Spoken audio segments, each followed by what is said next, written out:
អាគារ Huangshan International គឺជាអាគារខ្ពស់កប់ពពកកម្ពស់47ជាន់ដ៏លេចធ្លោមួយដែលមានទីតាំងស្ថិតនៅតំបន់ទន្លេបាសាក់ខណ្ឌចំការមនរាជធានីភ្នំពេញវាត្រូវបានបញ្ចប់ការសាងសង់នៅក្នុងខែមករាឆ្នាំ2023អាគារអភិវឌ្ឍមួយនេះត្រូវបានដឹកនាំដោយក្រុមហ៊ុន Hui Pang International Real Estate Development Co Ltd ដែលជាក្រុមហ៊ុនបុណ្យសម្ព័ន្ធរបស់ Hui Pang International Investment Group វាបានប្រើប្រាស់ជាអគារលំនៅឋានដែលមានចំនួន670យូនីតរួមជាមួយនឹងការិយាល័យភោជនីយដ្ឋានមជ្ឈមណ្ឌលកម្សាន្តនិងសណ្ឋាគារលំដាប់ផ្កាយលក្ខណៈសំខាន់នៃអគារ Huangshan International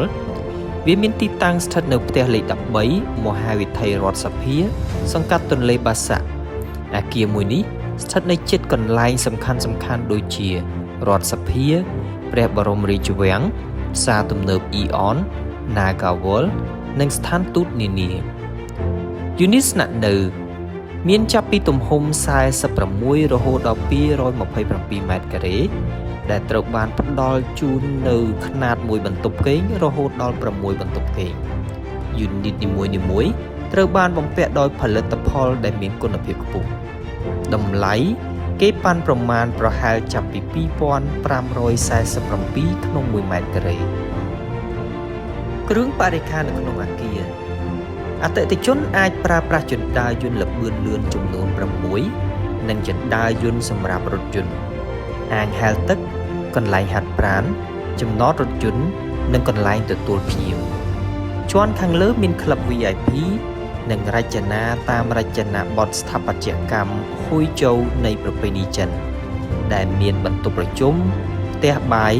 សួនច្បារកន្លែងម៉ាស្សានិងរោងកុនសន្តិសុខនិងសេវាកម្មអគារមួយនេះត្រូវបានផ្ដល់ជូននូវសន្តិសុខ24ម៉ោងជាមួយនឹងប្រព័ន្ធត្រួតពិនិត្យហើយនឹងសេវាកម្មគ្រប់គ្រងអចលនទ្រព្យដែលបានផ្ដល់ជូនដោយ Hui Pang Golden Key រួមទាំង